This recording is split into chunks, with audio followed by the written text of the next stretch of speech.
Ito na nga guys, ang aking first day sa gym. So sobrang niliit pa lang ng weights na binubuhat ko.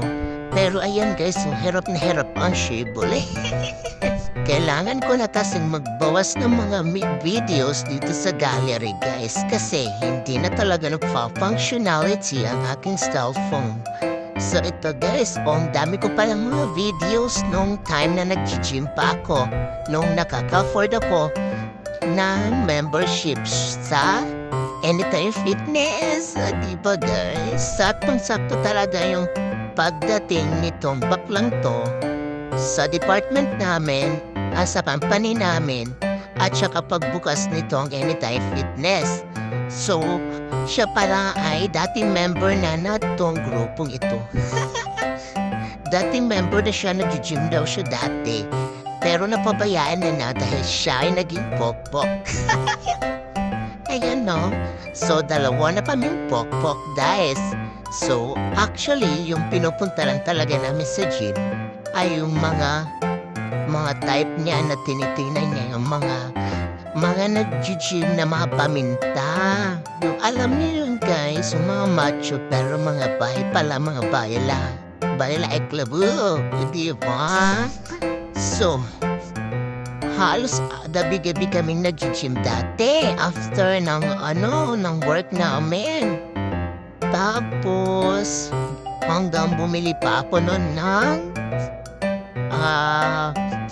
anong tawag mo? Serious mass, yung weight gainer siya para medyo bumilis yung pagtaba ko. Pero walang effect, Charis.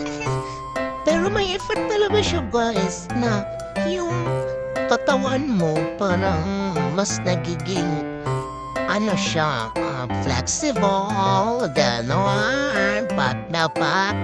Ayan, for today's video, dalawa na lang kami ng bakla. May video ba yan?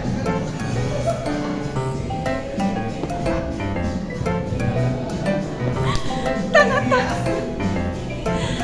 Dahil di ba sabi ko, for today's video, picture, for today's picture,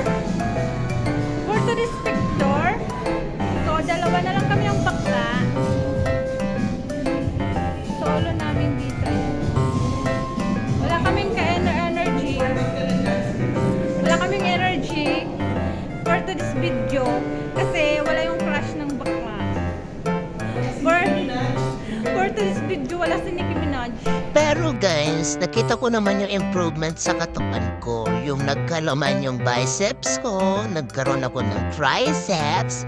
Diba, nalaman ko yung mga ganon-ganon. Tapos yung program, yung yung gagawin mong exercise or workouts na yung gabi, ngayong araw, o diba? Dati kasi wala akong idea.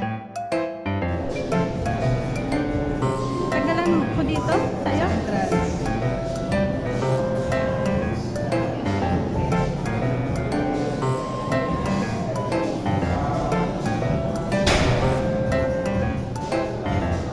Tingnan nyo guys, yan talaga yung mga tinatarget namin sa gym.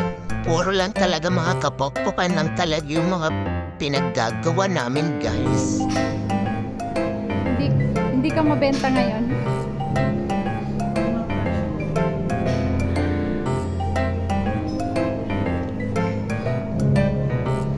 Bakla.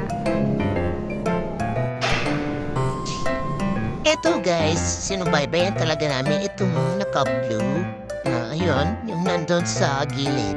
Kasi para talaga siyang si James Reid. Kaya doon ko nabuo yung James Ribs. Mga James Ribs na katawan.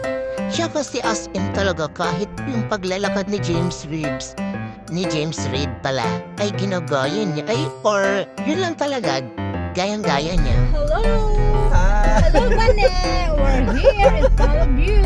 Wow! Ano nga yun? For today's video, Today's kami ay video. tapos ng mag-gym. Ayan, so bye! Bye! Bane! Ingat! Doon kay Tita Alice! Umalis na kayo!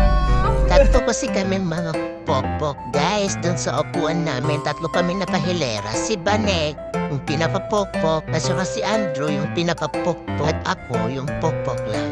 Diba?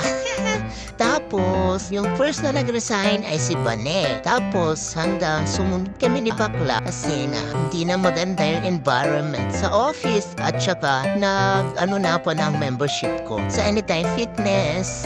Hanggang dito lang muna, guys. Bye!